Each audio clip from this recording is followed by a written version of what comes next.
Have we any questions for Wjdan? Any questions? Ruler? I've followed. Yeah, do you want to use the mic?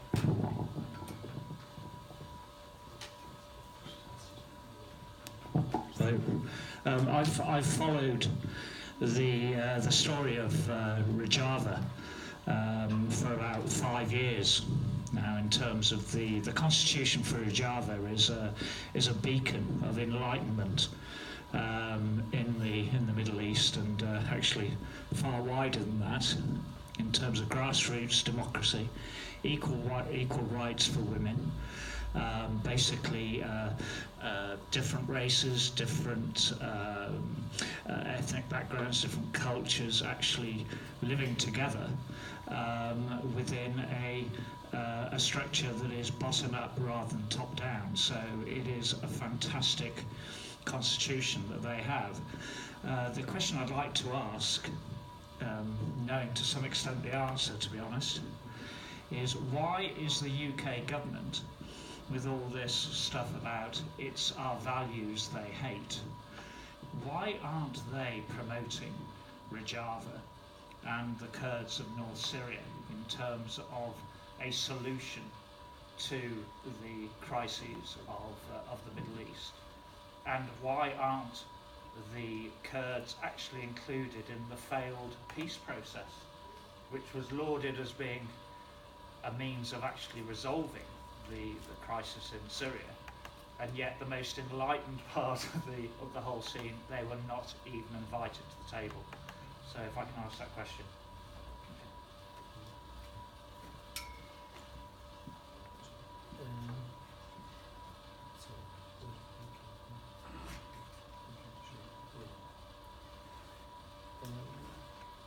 This question is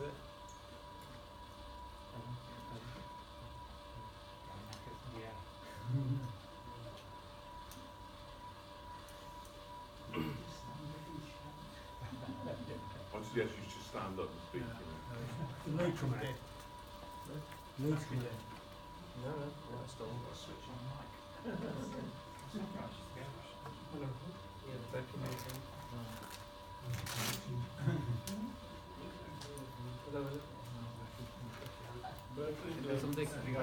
Yeah, I can. Yeah. I hope to not answer this question. I will try, of course. Yes. Why I can't answer accurately this question? Because the UK policy towards Kurdish question, really it's not clear. So sometimes join American policy with Kurds, and sometimes make a decision or something contradicate what they said before. So there's a contradiction and is not clear. So me, myself, I can't understand what's the policy, why, you know. But we think the interest of UK, it's still not in the Kurdish, because we think that this map will change, sure. And America and UK has the same policy towards Middle East, such as well, this is one polarization, and Russia with China as well with Iran has same policy, and European country as well, it is a polarization led by France and Germany. So three attitude against Middle East. And we have the fourth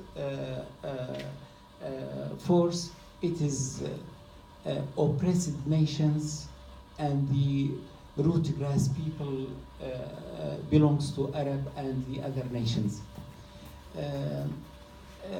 First of all, UK say why PYD is not belongs to opposition against the regime, but we consider ourselves we are against the regime. But our way to work against the regime, not like the opposition now, which is Jabhat al-Nusra and the ISIS and the other. So we have third line. We are opposition, not like the current opposition or available opposition.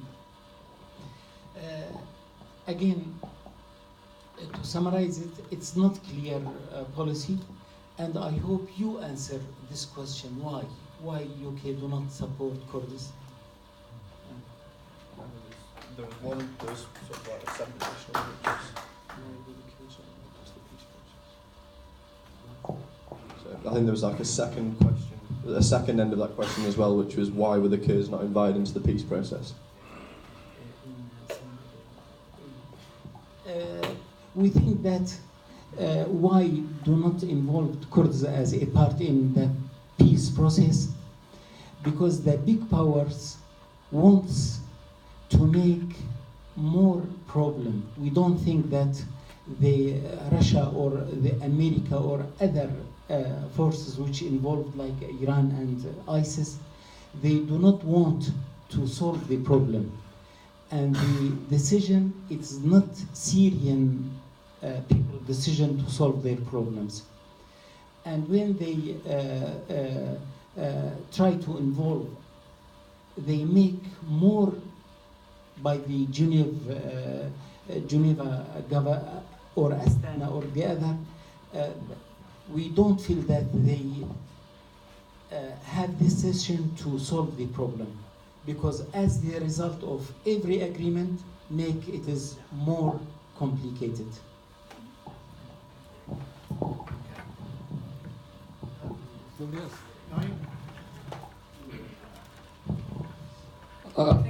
The whole question about what's happening in the Middle East, particularly to various national minorities across the Middle East, is quite complex, but it's embedded in the history of British imperialism. And I think that is the first thing we got to recognize. I think it was Winston Churchill when he was asked, what do you think about the Palestinians and should they not have the right to decide who's going to live in that land? And his response was that you don't ask a dog what to do with the kennel. Okay. Now that is his response to all the questions in terms, that is British imperialism's answer to most of the nationalist movements, most of the people fighting for independence. And I think it was in the 1920s or 1930s, maybe you'll correct me, when Kurdistan was actually being bombed by the British Air Force. The Air Force commanders said to Winston Churchill, surely this is against international and humanitarian laws. And his response again was, Kurdish people are not human beings. So I think that's the impact we've got to be looking at. What's happening in Palestine? I mean, today, while we are talking here, the Israeli forces are shooting at Palestinians who are demanding their right to be able to return to their own lands. And I think that is the reality of what's actually happening in Middle East. Why people of the Middle East are never consulted about how peace can be established in their place. They may talk about conferences, and they have been taking place for the last 100 years.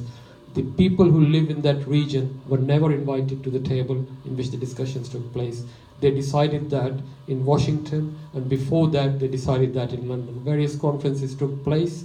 The people from the Asian countries were not even asked their opinion, let alone being invited and let alone being part of that decision. And that process is continuing today.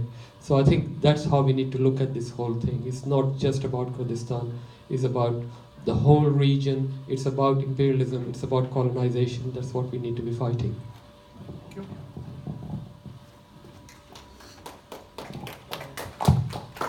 Thank you. Only one point. Severe agreement recognized Kurdistan at 1920, but later in Bruxelles Agreement, then Lausanne Agreement, which collapsed this agreement. And you say Winston Churchill, that's correct. Yes, because they interest in king, Arabs king more than the Kurdish people. Yeah. I just wanted to ask you, is your ideological leader is in prison in Turkey? I can't remember his name. Abdullah Öcalan. Yes, yes. Öcalan. Yes. Oh, yeah. Yeah. Will he ever be released, or?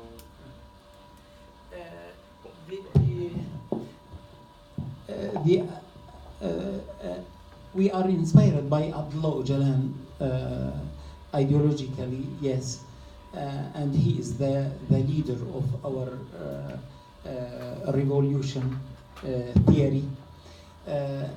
Will he be released? I think this is related to the Kurdish question. If the Kurdish question be solved, Abdullah Öcalan will be a part of it. And if not, he will continue in prison. Yes, my name is Edo.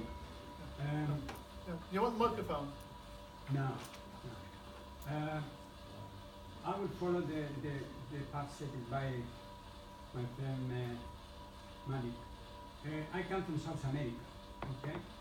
The Spanish took over South America and destroyed the geography, the organization, the countries that actually Mayas, Mapuches, Incas have there. Now, if you expect that actually retrade the background of those countries. Do you need the microphone? People can't hear you.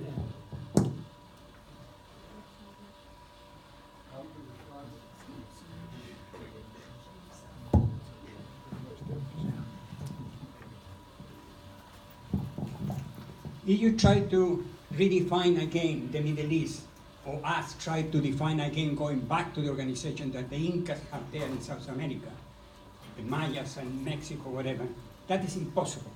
As Malik said, imperialisms of different kinds, Spanish, British, have already colonized and divided land.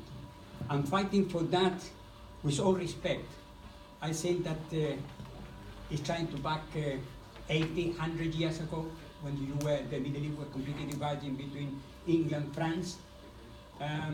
So I think that maybe a solution, it is in a federation. In a federation, you have the right to your language, you have the right, but you participate with the other in deciding what should be done as a confederation, not an individual country. Honestly, I apologize to you, but I don't think that actually that offered an avenue to reconstruct your country. I don't think that that is a possibility now. As you said, for example, Russia, Iran, Turkey on the other side, they have, and British and the United States already have designed and divided that land. And I don't think that that is possible to try to go back in years. So maybe a federation is the best thing you can opt for.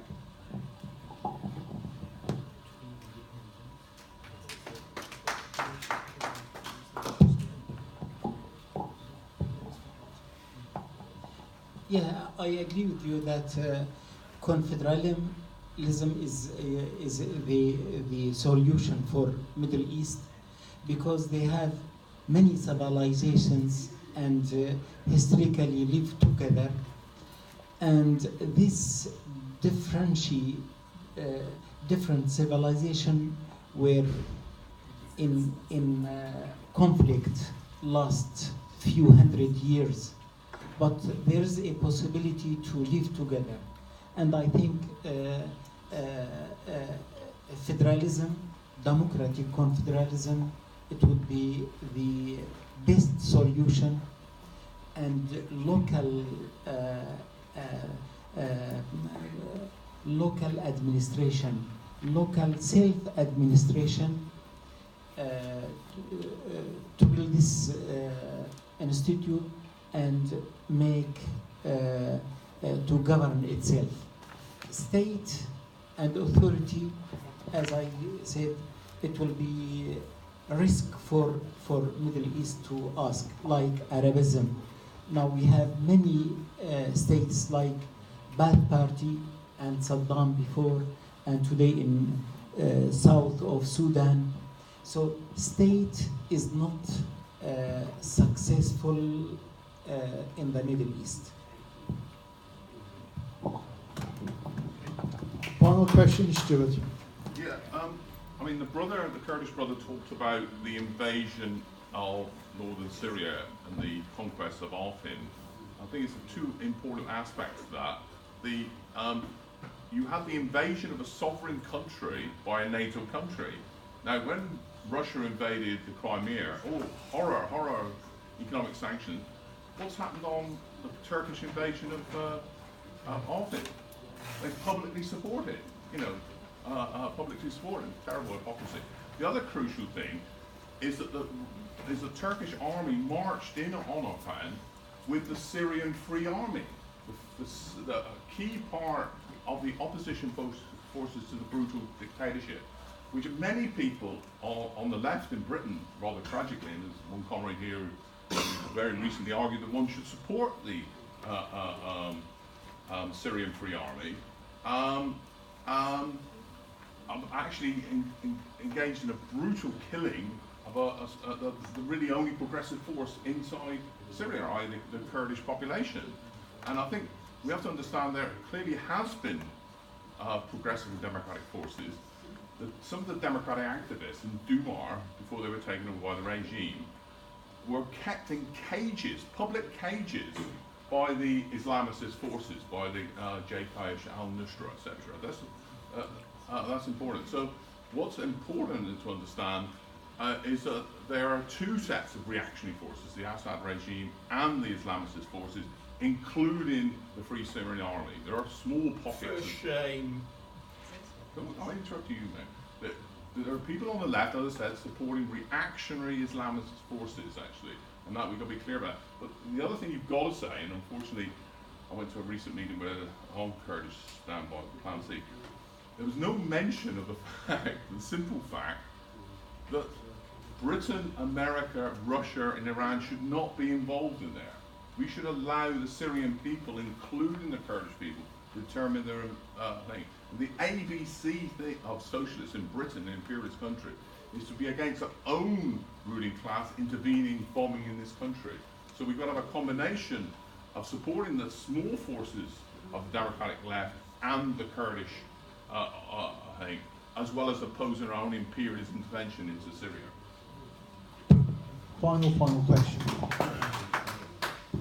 I'd like to thank the comrade for his speech, and if I can add a few dissenting remarks. I don't support the FSA. I think the FSA has changed an organisation over the years, and I didn't initially support it either when it formed at the early part of this decade. But what I will say is that there are imperial uses of power, and exceptions in the international law are often devised in a cloak for imperialism. That's something we all agree on. But the action itself of bombing a chemical weapons facility by the Assad regime in itself isn't something the left should beat itself over. Right? I mean, actual Syrians living in Syria wanted some form of limited military action against the Assad regime's chemical weapons capability, right? And there are mechanisms to do so that aren't colonial, under, for example, the United Nations Uniting for Peace Resolution 470, under the responsibility to protect. And what is colonial is when we don't follow international law to protect civilians. But actually protecting civilians sometimes does involve military action. And I can just point to the example of Spanish brigades that went on Fort Franco in Spain as well as an example of that. So there is a more nuanced view on imperialism as well. I don't think comrades that did not take the same position as Stop the War are imperialist, or anyway it shows for imperialism.